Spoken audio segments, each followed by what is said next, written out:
91 Podcast. Assalamualaikum warahmatullahi wabarakatuh. Handai Tolan. Wah, seru banget nih kali ini. Andri bukan lagi siaran radio, bukan siaran radio biasa ya Pak, tapi podcast, yaitu kita bakal ngobrol bareng Pak Dwi. Pak Dwi Chandra Budiman ini sebagai Kabid PBB dan BPHTB. Wah, seru banget. Gimana kabarnya nih Pak?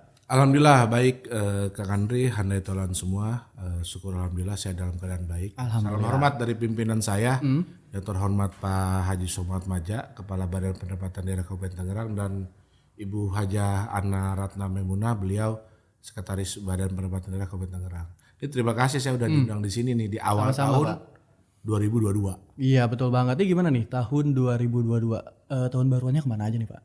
Di rumah aja. Di rumah aja. Sesuai dengan edaran pemerintah dan alhamdulillah bisa happy kok di rumah. Bisa happy ya. Banyak cara yang bisa kita bikin di rumah bareng keluarga ya Pak. Banyak Hal dan apalagi kalau kita sibuk di kantor gitu dan ada momen untuk ketemu keluarga dan main bareng keluarga itu emang seru banget. Dan Handai Tolan, kali ini materi kita membahas tentang realisasi PBB dan BPHTB tahun 2021. Jadi kita flashback nih Pak. Siap. Di tahun 2021. Sebenarnya belum flashback banget sih, baru Januari juga di tahun 2022. Baru 12 hari lah. Baru 12 hari, cuman ini momentum yang pas karena di awal tahun 2022 juga mungkin punya beberapa rencana atau program-program luar biasa dari Bapenda tentunya seperti yang kita ketahui Handai Tolan. Dan kita bakal ulik juga di sini Handai Tolan di Tangerang Radio Podcast bersama saya Andri dan Pak Dwi Chandra Budiman sebagai Kabid PBB dan BPHTB Bapenda Handai Tolan. Pak Kabid, Pak Dwi nih manggilnya. Siap, udah Pak Dwi aja. Pak Dwi aja ya. Pak Dwi aja. Pak Dwi, di tahun 2021 ini memang sudah 12 hari lebih lah kita lewatin. Dan kita pengen tahu juga nih gimana nih hasil kinerja dan realisasi pajak daerah di sektor PBB dan BPHTB. Baik, Kang Andri dan Handai Tolan semua, pada prinsipnya kita ini mungkin tahun ketiga ya. Tahun ketiga kita pandemi COVID-19. Dan situasi ini telah membawa kita sampai dengan ke hari ini nih, 12 Januari 2022. Di tahun 2021 syukur alhamdulillah, yang pertama dan yang paling utama ya sudah barang tentu atas berkat ridho dan rahmat dari Allah Subhanahu wa taala, dan juga adanya support dan bimbingan dari yang terhormat Pak Bupati, Pak Wakil Bupati, Pak Sekda, Pak Kepala Badan Pendapatan Daerah Kabupaten Tangerang, Bu Sekban, serta para kabid dan para kepala UPT dan stakeholder seperti para camat, lurah dan kades. Ya alhamdulillah Mas Andri. Jadi tahun 2021 itu kita diamanahkan oleh pimpinan, oleh masyarakat, dalam hal ini oleh DPRD ya. Target PPBB itu kurang lebih di angka 440 miliar. 440 miliar. Alhamdulillah terrealisasi sebesar kurang lebih 468 miliar. Jadi kurang lebih 106% lah, 100% sekian lah ya. Wow. Terus BPHTB, kebetulan saya mengelola dua objek pajak, PBB dan BPHTB adalah di mana BPHTB ini ditargetkan kurang lebih sebesar 762 miliar ya. Ternyata realisasi sebesar kurang lebih 957 miliar. Wow. Jadi itu 125% lah. Yap. Dan ini syukur alhamdulillah saya haturkan terima kasih juga kepada para PPAT, notaris, PPATS, karena BPHTB ini menjadi salah satu sektor pajak yang paling besar kontribusinya. Wow. Jadi secara akumulatif ini juga alhamdulillah atas berkat dorongan semua pihak, kita realisasi pajak daerah itu di tahun 2021 ini hampir sama dengan realisasi tahun 2019. Wow. 2019 kita kan belum ada pandemi ya. Jadi kita realisasi tahun 2019 itu pajak daerah itu terhadap kurang lebih 9 objek pajak itu ada 2 triliun. 2 triliun. Nah, kemarin kita nutup tahun 2021 itu ternyata pajak daerah bisa terrealisasi kurang lebih sebesar 2 triliun. Wow, hampir sama dengan tahun 2019.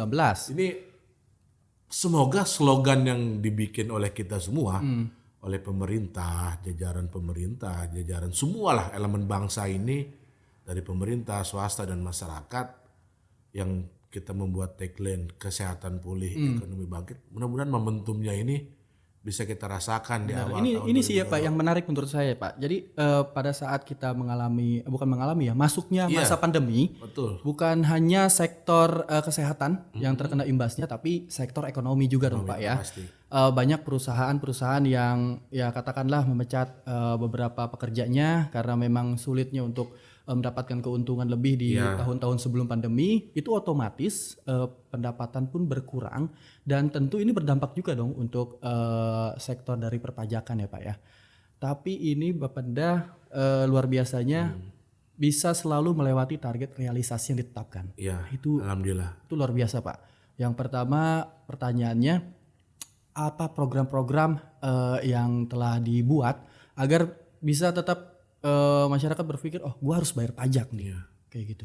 Baik, mungkin Kang Andre, karena saya kapasitas saya sebagai kepala bidang PBB dan BPATB, mungkin saya akan menjabarkan mengenai PBB dan BPATB aja ya. Jadi ketika saya bersama teman-teman dalam hal ini saya punya 3 orang kasubid ya, dan kurang lebih ada 37 staf serta dibantu oleh para kepala UPT, ada 5 kepala UPT dan KTU beserta jajaran.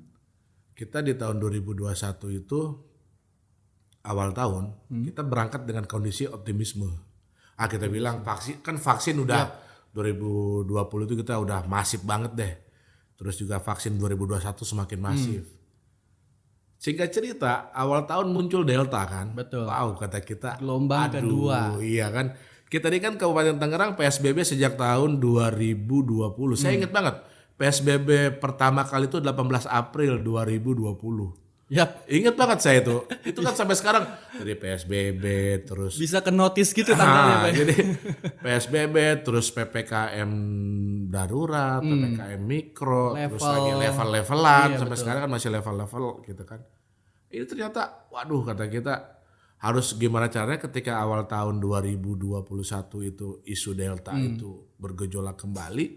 Nah kita ini sudah vaksin ya, kita pakai masker, jaga jarak juga. Saya juga kesini tadi udah di swab juga. Sesuai protokol Iya, kesehatan. sesuai protokol kesehatan. Jadi saat itu saya berpikir, wah ini kita harus benar-benar gimana caranya memberikan intinya kan kemudahan, ya.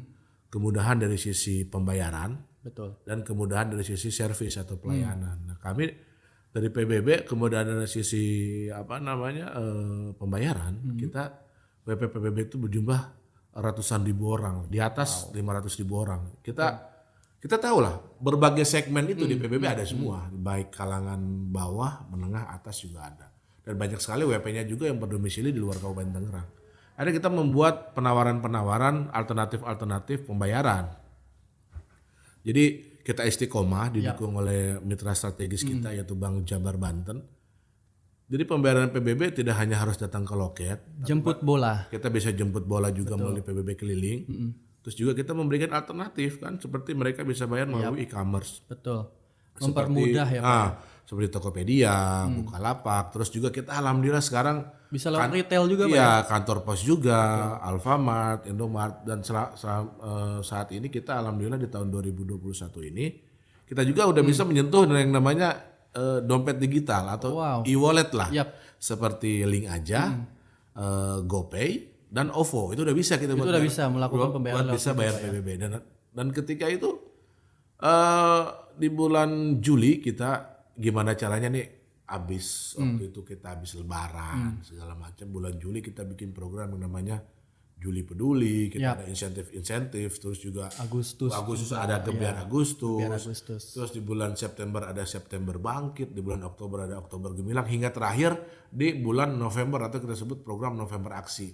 Dan itu kita selain payment tadi kita juga memberikan kemudahan dalam hal pelayanan. Masyarakat kalau mau aktivasi PBB bisa lewat WA Center, dan itu prosesnya tidak lama, paling lama hanya 1-2 hari mereka sudah aktif kembali. Terus juga kita masyarakat kalau ingin mengetahui tagihannya cukup bisa akses aplikasi IPBB Kabupaten Tangerang, tinggal di-download di Android kan via Play Store. Selanjutnya juga masyarakat yang memang SPPT-nya hilang dan lain-lain ada keperluan tertentu, nggak harus jauh-jauh datang ke kantor desa nyari SPPT-nya atau datang ke tempat kami nyari SPPT, mereka udah bisa membuat atau mencetak SPPT PBB secara digital atau secara elektronik melalui handphone bisa, laptop bisa, komputer bisa, tab bisa, iPad bisa, karena ini memang web service. Dan itu kita udah punya sejak tahun 2018. Tapi kalau secara informasinya sendiri kan di masyarakat kita kan banyak juga Pak ya orang-orang yang awam atau bahkan mungkin di lingkungan keluarganya ada yang mengerti tapi nggak ikut ngasih tahu gitu Pak. Nah itu strategi apa yang dilakukan oleh tim Bapak sendiri untuk memberitahu masyarakat yang awam bahwa oh ini tinggal cetak SPPT bisa loh gini begini itu gimana Pak? Jadi saya sampaikan tadi kita memiliki aplikasi ini sejak tahun 2018. 2018. Dan kita tidak hentinya sosialisasi, setiap saat kita sosialisasi. Termasuk sekarang juga saya sosialisasi juga. Baik media cetak, media online, berbagai berbagai channel platform kita sentuh, mau media cetak, online, radio seperti Tangerang Radio ini sungguh amat luar biasa membantu kami kan. Terus juga televisi dan lain-lain, ya YouTube, Instagram, apa segala macam sosial media. Dan tapi betul, ketika kita bikin aplikasi juga banyak yang pesimis. Ngapain sih repot-repot bikin aplikasi? Orang komen Tangerang kan masih banyak yang awam. Gitu. Terus kan PPBB kan masih banyak yang belum milenial, maksudnya bukan generasi milenial, masih banyak generasi zaman dulu kan. Orang-orang baheula itu masih megang tuh biasanya Pak. Tapi ini sebuah keniscayaan. Dunia saat ini udah bergerak ke situ. Kita harus ikut arus. Sekarang udah era 5.0, ya kan, udah era society, semua udah terkoneksi lah dengan digitalisasi. Kita jangan berpikir dunia sudah 5.0, kita masih berpikir 0.5, kan dibalik, kan mundur gitu. Jadi ketika tadi kita bikin aplikasi IPBB, sekarang sudah sebuah keniscayaan. Contohnya kemarin ketika kita anak sekolah belum boleh tatap muka kan semua daring kan, online kan. Minimal anak-anak SD saja sudah mengerti yang namanya Zoom, apa segala macam dan lain-lain. Anak SMP apalagi, SMA apalagi. Tapi ketika orang tua mereka tidak mengenal itu, tapi ketika ada urusan terkait dengan perpajakan, misalnya kan PBB ini kan bayar hanya setahun sekali. Setahun sekali, itulah akan muncul sebuah, kami harapkan akan muncul sebuah kehangatan, keharmonisan ketika orang tua atau kakek, nenek, tolong dong, ini bayarin pajak ayah, bayarin pajak kakek pakai handphone kamu, tolong bantu. Itu kan akan, dan saya yakin suatu saat nanti yang sekarang masih generasi milenial, sekarang masih generasi Y, generasi Z, suatu saat nanti pasti akan jadi WPPBB. Mereka sudah tidak kaget lagi. Sudah akan terbiasa. Karena kita udah siapkan platformnya kan. Sudah dipersiapkan di tahun 2018 dan harapannya nanti tahun ke depan dan tahun ke depannya lagi ini akan menjadi hal yang biasa untuk pembayaran via online ya Pak. Dan luar biasanya juga nih Pak. Ini pengalaman pribadi juga. Jadi di desa, di kantor desa saya di Cisoka. Oh, Cisoka. Iya, itu memang orang desanya tuh memberikan pengumuman untuk ke RT-RT-nya biar ngumumin di musola-musola atau masjid gitu ya. Untuk pembayaran PBB ini tinggal datang aja nih ke desa gitu. Selain itu mereka sosialisasinya langsung datang ke rumah penduduk yang memang nggak ngerti juga harus datang ke sana bawa apa. Itu luar biasanya dari situ Pak. Sosialisasinya langsung door to door juga ada. Meskipun di masa pandemi tapi tim dari Bapak sendiri memang luar biasa sih kinerjanya. Itu pengalaman pribadi di kampung Pak. Saya bayar pajak tuh karena itu. Tapi intinya pajak informasi itu kan. PBB itu pajak yang dikenakan terhadap aset kita. Namanya ini bisa tanah dan bangunan kan begitu, atau bumi dan bangunan. Jadi tarifnya pun sangat kecil Mas. Hanya 0,15% sampai 0,225%. Jadi bayangin lah 0,15%, berarti kan 0,15 dibagi lagi 100, berarti kan 0,0015 tarifnya itu. Nggak sampai 1%. Nggak sampai 1%. Jadi dan aset kita rumah dalam ini bumi itu cenderung nilainya naik, selalu meningkat. Jangan pada saat ada transaksi yang mungkin ada jual beli baru ribet bikin kayak gitu ya kan. Iya, akhirnya ketemu oknum-oknum yang awalnya nanti yang kena malah jadi ribet. Nanti yang kena malah orang-orang terkait yang mengelola, bukan orang oknumnya. Iya.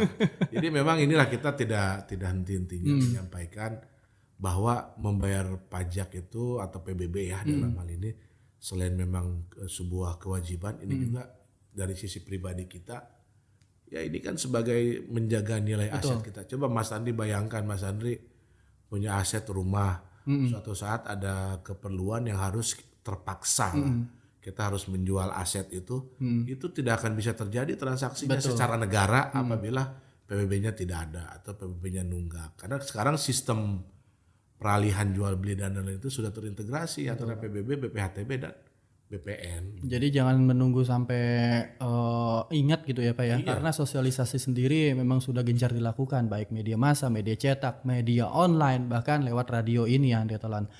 Betul. Itu luar biasa sekali. Nanti target atau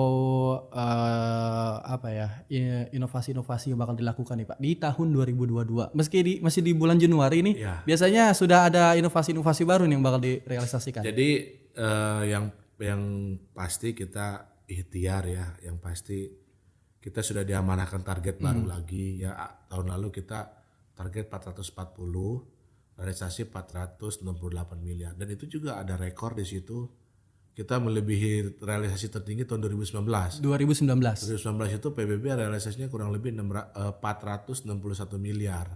Ternyata tahun 2021 keadaan pandemi kita bisa realisasi 460. Selalu melebihi target realisasi. Iya, alhamdulillah ini kondisi pandemi malah kita bisa mencetak sebuah hal yang ini kinerja dari semuanya lah.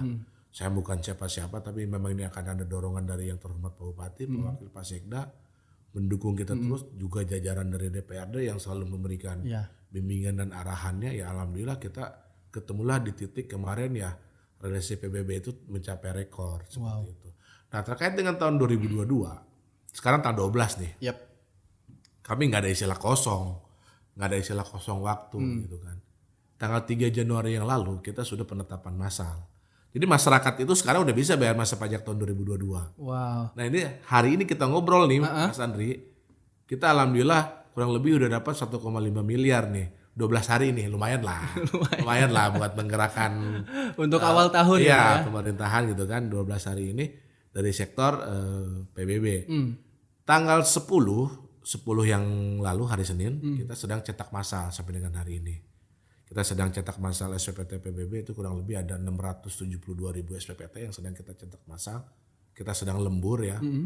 Itu bagi mereka yang tetap kan tadi masih banyak masyarakat yang ingin lihat SPPT-nya tetap kita bikinin. Walaupun kita udah punya si Cepot, kita udah punya IPBB. Sebenarnya buat bayar PBB itu kan hanya butuh input knob. Betul. Sama kayak kita sama kayak kita mau beli token listrik nggak harus bawa KWH-nya, cukup ID-nya kan gitu. Sama kayak kita mau beli handphone nggak harus ngisi pulsa, nggak usah bawa handphonenya ke toko pulsa, cukup kita nginput nomor HP-nya berapa itu bisa. PBB pun sebenarnya demikian, cuma ini kan butuh proses lah. Tapi bentuk keabsahannya sendiri tuh butuh bentuk fisiknya atau cukup menunjukkan? Enggak. Kan sekarang semua sudah digital. Yang penting nih, gua udah bayar nih. Udah bayar bisa dicek di handphone kita kan, aplikasi IPBB. Gitu Pak ya. Ketika mau transaksi, sistem itu udah host to host, udah ngebaca apabila dia udah bayar atau belum. Kalau belum bayar pasti tidak bisa terjadi transaksi akte jual beli. Itu sistemnya udah berjalan. Nah, sekarang tanggal 10 ini sekaligus juga kami sampaikan kepada handai tolan semua, khususnya masyarakat PBB ya, wajib pajak PBB, siklus 3 tahunan saat ini. Memang sebuah keniscayaan kita harus melakukan reclass NJOP. Jadi NJOP Kabupaten Tangerang itu sebelumnya masih ada yang 20.000 Mas Andri. Wah, sekarang di tahun 2022 ini dengan pertimbangan memang Tangerang ini kan cenderung alhamdulillah lah masih banyak investasi. Tadi Mas Andri bilang kita banyak pabrik. Udah bukan 1.001 industri lagi Pak ya. Katanya udah 6.000-an pabrik kita. Yang dari kecil, menengah hingga besar. Nah ini banyak juga kita masukkan dari stakeholder. Dari masyarakat dan kita juga mengkaji dan menilai sesuai dengan standar ilmu penilai. Ini akhirnya kita menemukan sebuah kondisi bahwa SPPT PBB atau NJOP di Kabupaten Tangerang khusus untuk tahun 2022 ini terendahnya adalah 48.000 untuk daerah tertentu dan tertingginya kurang lebih di angka 8,8 juta. Jadi kita tetaplah kita bedakan. Karena kalau kita berbicara NJOP, berbicara bumi, kita harus tidak hanya melihat tanahnya saja. Tapi kita lihat sarana-sarana pendukung, fasilitas-fasilitas yang ada di sekitar objek itu. Itu menjadi indikator penilai. Ya contohnya kayak di kita mungkin paling tinggi 8,8 juta. Mungkin di Jakarta udah puluhan juta NJOP. Apa bedanya kalau kita ambil tanah kita sama tanah Jakarta sama aja. Sama aja. Warnanya sama, apanya sama. Tapi kondisi ekonomi, kondisi sosial, dan lain-lain jangka panjang ya Pak ya. Indikator penilaian. Betul. Seperti itu. Dari bulan Januari 2022 udah ngegas. Udah ngegas. Kapan liburannya Pak? liburan apa ya? Jadi kita gini, saya itu berbicara Kapan ada waktu buat santai gitu lah. tetap ada. Iya. Kan standar kebutuhan manusia itu kan udah ada takarannya. Iya. Udah ada takarannya. Jadi saya juga dengan teman-teman gimana caranya kita kerja itu bukan kita Itu penting Pak. kita memposisikan diri tidak hanya eranya CEO lagi, chief executive Itu penting. officer. Kenapa mungkin tim Bapak bisa ngegas dan tetap happy itu mungkin balance ya antara kerja dan Ini sekarang tuh bagi udah bukan waktunya. lagi eranya tunjuk-tunjuk. Ya, Begini. Eranya itu udah udah nggak ada. dunia udah berubah. Sekarang tuh gimana caranya di lingkungan kantor juga kita udah bukan lagi memposisikan sebagai eranya CEO tapi udah CHO lah, CHO lah ya. Jadi Chief Happiness Officer. Kita harus menciptakan kebahagiaan, Membaur, kesenangan nggak ada dengan gap ya Pak ya. teman-teman staff apa segala macam. Jadi kalau boleh saya sebutkan saya ini ya challenge lah, ini mancing-mancing kan. Jadi apa namanya, mungkin saya sebutin ya, saya mudah-mudahan nggak ada yang kelewat, saya akan sebutin staff saya. Oke, kita challenge nih. Ya, saya akan Seberapa dekat Pak Dudi bersama timnya? kalau bisa jangan dipotong nih, kalau dipotong takut terbuyar lagi saya. Iya siap. Oke. Karena ini saya tuh punya 3 orang kasubid ya, ada Pak Ian, ada Pak Haji Daniel, ada Pak Rangga, 3 kasubid saya. Terus kita punya staff kurang lebih ada 37 lah, 37. Nih mulai ya, dia agak banyak soalnya nih, nggak boleh keputus nih, nggak ada layar, nggak ada apa ya. Monggo Pak. Jadi staff saya itu ada Pak Hendy ya kan, terus ada Pak Buhori, ada Pak Theo, ada Pak Ade Hermansa, ada Bu Vina, ada Bu Ais, ada Pak Ahmad, ada Pak Reza, ada Pak Sukron, ada Pak Haris, ada Bu Lucy kan begitu. Terus selanjutnya juga ada Pak Arif ada 2, ada Arif A, Arif B lah gitu saya sebut. Juga ada Pak Adi ada 2, Adi A, Adi B. Selanjutnya juga ada Bu Dewi, ada Pak Icang, terus juga ada Pak Budi, ada Ibu Desi, ada Ibu Bibah ya, ada Ibu Bibah.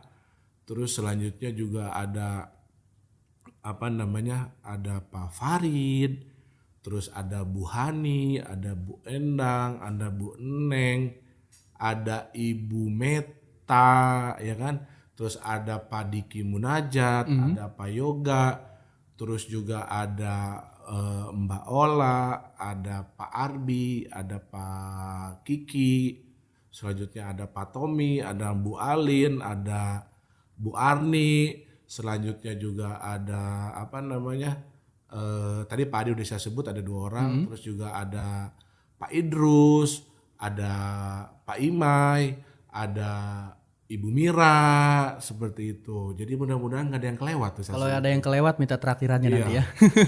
Jadi kalau ada yang kelewat, mohon maaf nih. Ini saya di challenge, ini nggak ada di skrip. Nggak ada di sesi pertanyaan kita dan pure. Gak ada contekan. Nah, jadi ketika ada istilah tak kenal maka tak sayang, makanya ketika saya sudah kenal satu persatu, otomatis kita bisa menyayangi mereka semua dan kita mau mendengarkan. Dan ini yang paling penting Pak menurut saya. Bekerja di pemerintahan nggak semenjenuhkan yang mungkin handai tolan kira. Kan banyak ya sekarang perusahaan-perusahaan kreatif yang menciptakan lapangan kerja yang Bapak ciptakan juga di tim Bapak. Itu mereka pimpinan atau mungkin yang punya jabatan itu mereka lebih berbaur bersama timnya dan berpikir ya mereka teman kerja gitu, tujuannya sama gitu. Dan di tim Bapak pun diterapkan seperti itu Pak ya. Tapi dengan catatan ya, berbaur untuk hal yang produktif. Betul, untuk produktif. Bukannya berbaur bersama untuk melakukan hal yang sifatnya deviasi. Betul. Bukan. Kita produktif, kita diskusi. Untuk kita pekerjaan lah. Macam, ya. Betul, untuk pekerjaan. Banyak sekali inovasi dan program yang Bapak mungkin dan tim buat gitu ya untuk melewati target realisasi di tahun-tahun sebelumnya dan alhamdulillah selalu melebihi target ya Pak ya. Itu selalu melebihi target dan juga banyak sekali masyarakat yang mengerti dan mengetahui informasi dari pembayarannya seperti apa gitu Pak ya, lewat online atau bisa langsung datang ke kantor desa karena udah ada tim di sana. Sebenarnya semua yang telah dilakukan oleh tim Bapak itu dan yang lainnya Untuk masyarakat sendiri Pak, kenapa sih kita harus bayar pajak loh? Nah, Klasik sih sebenarnya klasik pertanyaannya. banget ya. Iya. Ini sebenarnya kalau saya pengen jabarin pendek ya sama aja pertanyaannya. Kenapa sih lampu merah itu merah artinya berhenti, Iya. kuning hati-hati, hijau jalan? Ya karena memang semuanya ada aturannya. Betul. Ada ketentuannya, Betul. ada konstitusinya kan begitu. Tapi yang paling utama mungkin saya bahas mengenai dari sisi normatif udah pasti lah. Dari bicara dari Undang-Undang Dasar 45 dari semenjak kita merdeka, UUD 45 yang pertama aja udah ngebahas mengenai pajak. Perpajakan. Ada di situ pajak itu salah satu sifatnya mengikat dan memaksa, ya, mengikat dan memaksa. Dan ternyata saya ini mungkin bisa ini menurut saya sendiri, saya juga sama ketika saya 2017 masuk ke situ nih kenapa sih harus Ya. masyarakat kok harus mengut pajak, ya kan begitu. Kalau kita kaitkan dengan agama apa segala macam kan tidak ada yang secara eksplisit membahas pajak. Dulu juga ada kalau habis perang yang diperbolehkan mengambil hasil rampasan perang kan dari enemy kita, perangnya selesai kita boleh ngambil harta dari enemy kita. Dan Rasul sendiri belum pernah netepin pajak terhadap masyarakatnya kan. Tapi ketika kita berbicara, tapi kan bagaimanapun kita harus sebagai umat muslim juga percaya yang namanya ikut kepada pemerintah. Samina wa atona kan begitu. Ketika saya berbicara, oke lah kita ke lingkungan Indonesia, ya kita sebagai bukan sebagai NKRI yang memiliki ideologi Pancasila ya. Saya ada nggak sih kaitan dengan Pancasila ini pajak? Kalau berbicara undang-undang pasti ada, Pasti. PP pasti ada, Perda pasti ada. Tapi dari Pancasila sendiri Dari Pancasila ternyata saya menemukan semua sila saya anggap ada. Sila pertama misalkan ketuhanan yang Maha Esa, ya kan. Di situ kita pasti indikatornya Tuhan, ibadah, ya kan. Terus ketakwaan dan lain-lain lah. Di situ udah pasti kalau kita berbicara ibadah, ketuhanan, ketakwaan, pasti kita akan ketemu titik syukur. Betul Pak. Ya kan, syukur. Nah, ketika kita berbicara PBB, ini sebuah keniscayaan. Kita harus bersyukur. Kita nggak pernah loh bikin tanah, Pak. Iya. Semuanya ini Betul. dari Allah Subhanahu Wa Taala. Semua dari Tuhan yang Maha Esa. Tapi dengan kondisi yang negara kita sekarang negara sudah merdeka, yang tidak dalam keadaan perang, negara dengan kekuasaannya ternyata bisa mendistribusikan tanah-tanah ini kepada masyarakat. Makanya melekatlah di situ kewajiban perpajakan dalam ini. Jadi kita bersyukur ketika kita punya sesuatu, punya aset, ternyata tanah itu kan punya nilai ekonomi juga kan. Ternyata melekatlah pajak, dan pajaknya juga tadi saya bilang hanya 0,15% tarifnya, ya kan, dan itu dibayar hanya setahun sekali. Setahun sekali. Itu bisa kita nabung lah ya. Iya, Nabung itu sekian rupiah setiap punya penghasilan. itu. Terus ketika kita berbicara sila kedua, kemanusiaan yang adil dan beradab.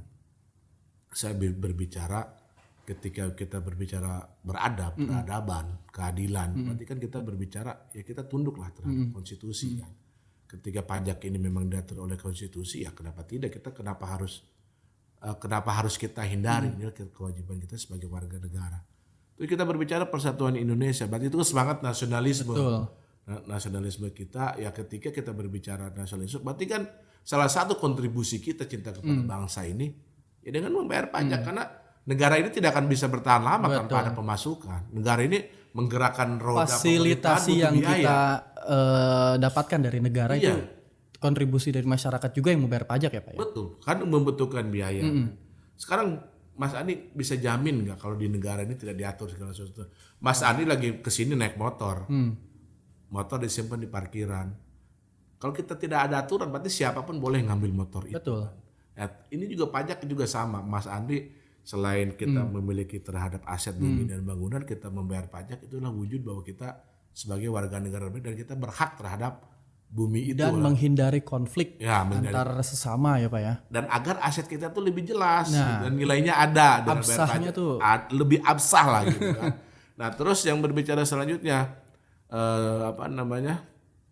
sila keempat, kerakyatan dipimpin oleh hikmat kebiasaan dalam permusyawaratan perwakilan. Berarti kan ini kita berbicara derajat lah, ya kan? Kita bicara derajat, harkat dan martabat.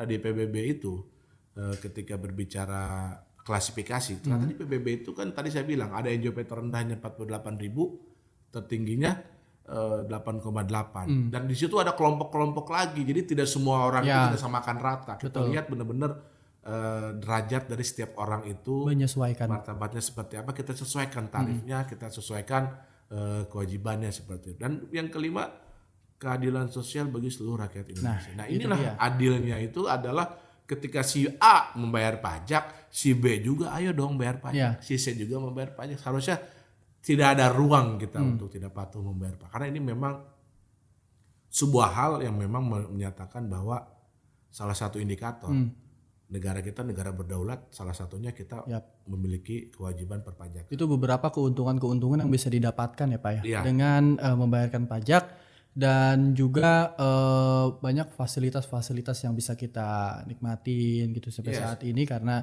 memang dari kontribusi masyarakat yang telah membayar pajak. Iya, karena gini Mas Andri, kita menampung pajak, tapi kan saya pakai bahasa kita ya. Yap. Karena saya juga sama bayar pajak.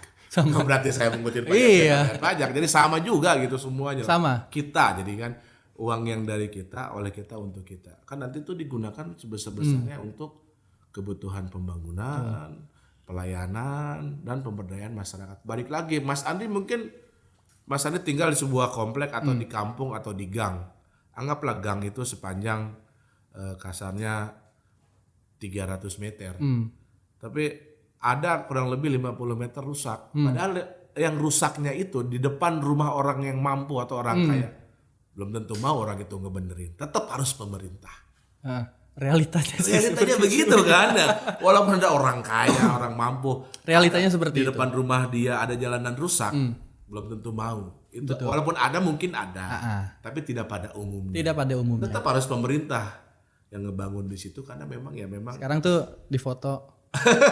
Tapi emang harus seperti itu, nggak apa-apa. Harus begitu. Iya, memang seperti Dan itu. saya sebagai aparatur, sebagai pelayan, sebagai abdi masyarakat, sadar betul bahwa kita itu tidak berharap yang namanya apresiasi, pujian, dan lain-lain. Karena namanya seorang pelayan itu, kita bekerja benar, memang sudah seharusnya benar.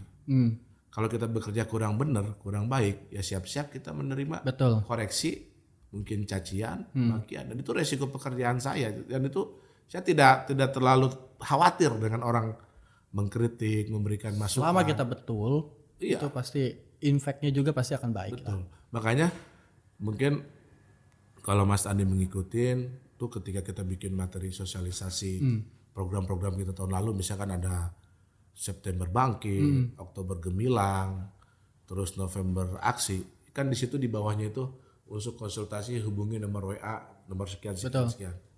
Itu sebenarnya nomor HP saya langsung. Oh, itu nomor pribadi Bapak? Iya, nomor pribadi saya. Jadi saya nomor pribadi saya dan nomor pribadi 3 orang kasubit saya. Karena kita betul-betul ingin mendengarkan, ingin bersentuhan langsung. Banget Pak. Itu laporan lewat situ banyak banget. Iya, jadi apa namanya, ketika ini juga mungkin kalau saya buka nih handphone pasti ada aja yang bertanya. Berarti kan jam 9 malam, jam 10 di luar jam kerja pun tetap melayani dong. Tetap kita servis. Tapi saya tidak pernah memperkenalkan diri kalau dia sedang chat dengan kabin. Admin aja udah. Saya bilang ini admin aja. Karena kita benar-benar ingin tahu sih, ingin tahu. Jadi nggak mau lagi katanya. Nah, itulah Itu banyak banget, wujud happiness itu begitu salah satunya. Oh. Mungkin kalau tempat lain hal begitu aja pasti operator, pasti staff. Pasti ada yang tugasnya lah ya. Iya, kalau saya sendiri saya mencoba lah. Berinteraksi dengan masyarakat itu sebuah kebahagiaan juga buat Bapak.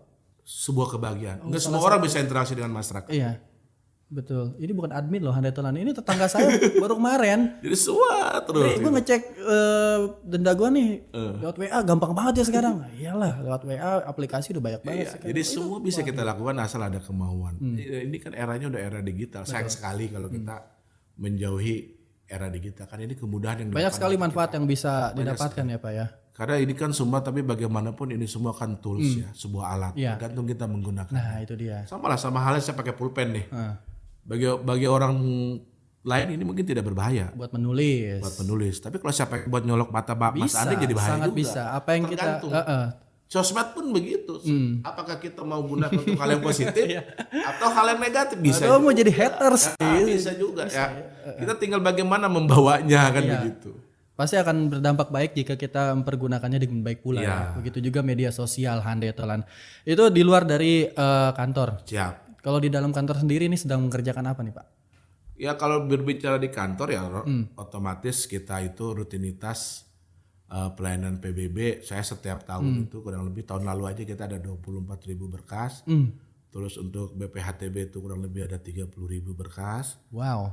Itu dikerjakan oleh kurang lebih 41 orang.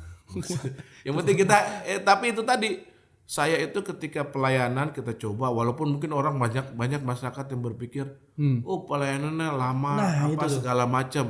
Itulah bagian dari tantangan yang kita hadapi, berkas begitu banyak. Nah, ini informasi juga nih untuk masyarakat nih. Ini banyak juga Pak yang bilang pelayanannya emang agak kurang cepat sih, cuman emang dikerjakan dengan baik, tapi agak kurang cepat. Ini ternyata 41 orang bisa menghandle tadi berarti sekian 24 ribu tambah 30.000 berarti kan 54.000 berkas. Dibagi 41 staff. Iya, dibagi 41 staff dan itu makanya kita kalau kita tidak sehari saja kita tidak melakukan tugas kita, ya siap-siap dokumen numpuk di meja.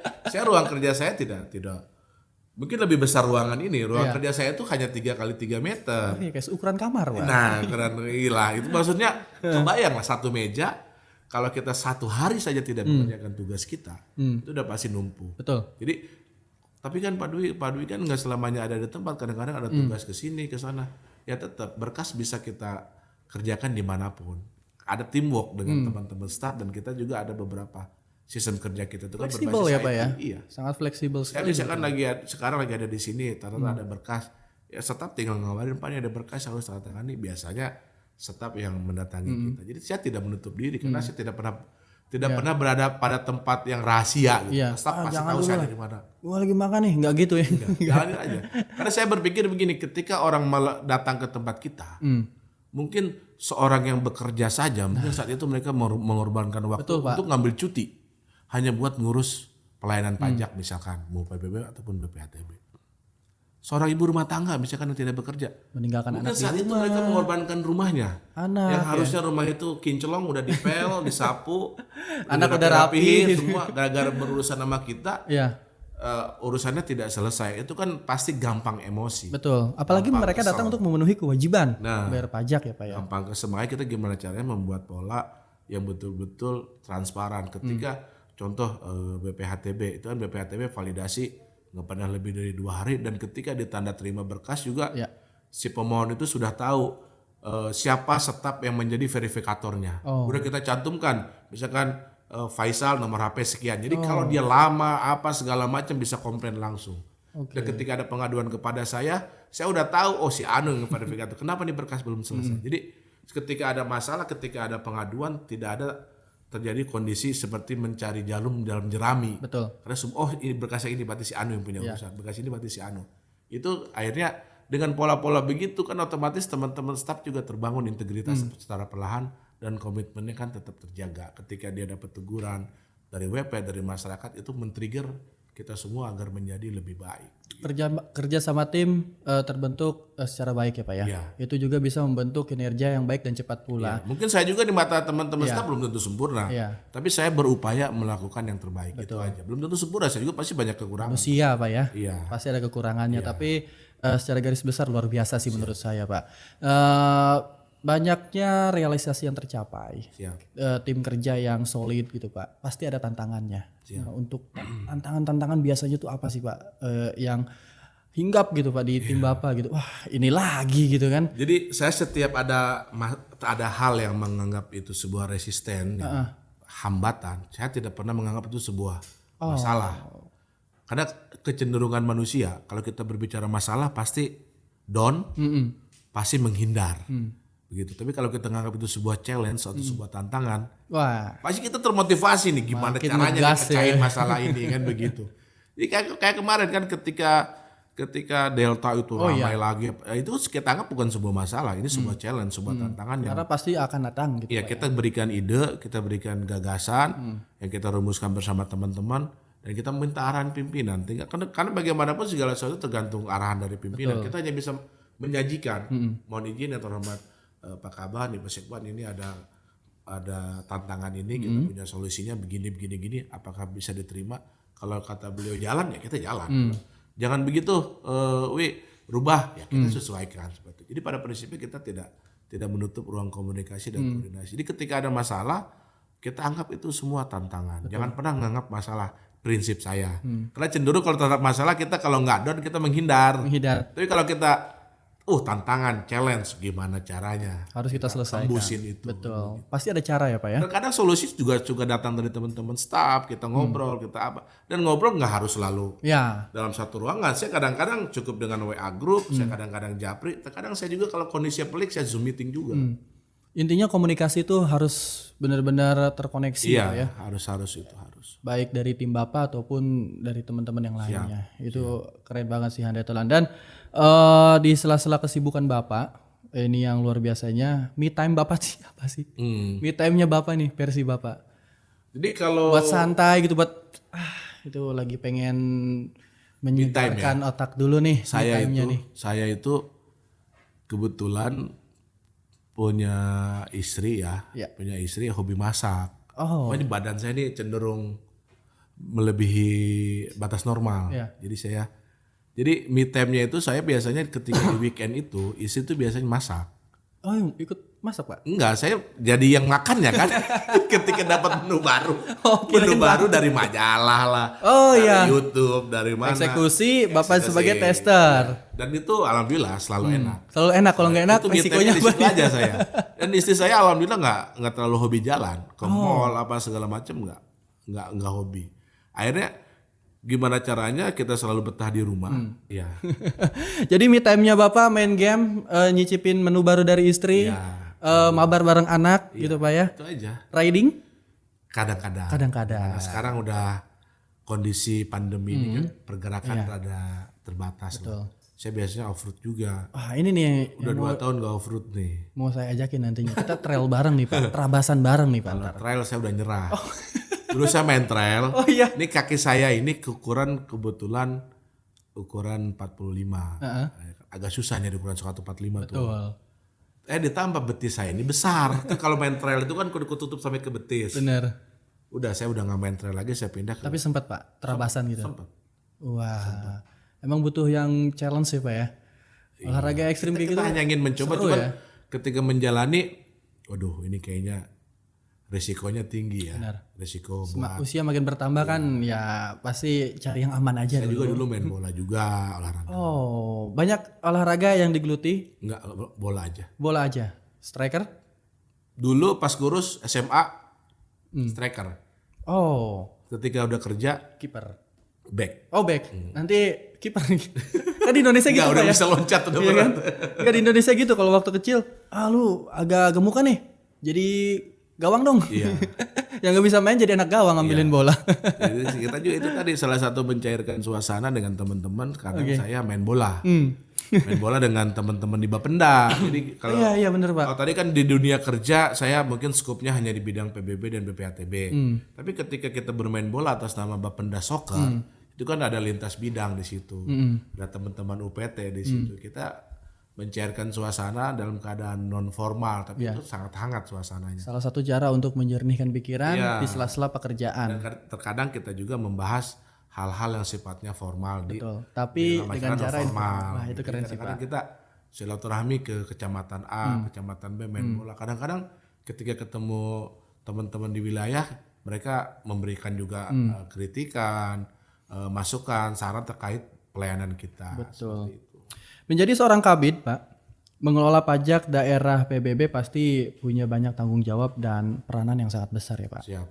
Bagaimana kalau dari sudut pandang dari seorang Dwi Chandra Budiman, apa perannya untuk kontribusi pada pajak? Jadi kalau saya berbicara jabatan itu kan amanah ya, dan saya juga merasa ya bukan sebagai yang terbaik lah, masih banyak. Pejabat-pejabat yang lebih baik dari saya. Cuman bagaimana caranya saya berupaya ketika mendapatkan amanah, ya kita berikan yang terbaik buat organisasi ini. Buat organisasi ini, makanya tadi saya bilang ya ketika tahun 2022 ini juga kita cetak massal ini kan sedang berjalan tanggal 10. Itu belum tentu di kabupaten kota lain udah cetak massal saat ini nih. Tapi ini sedang berjalan kita sudah.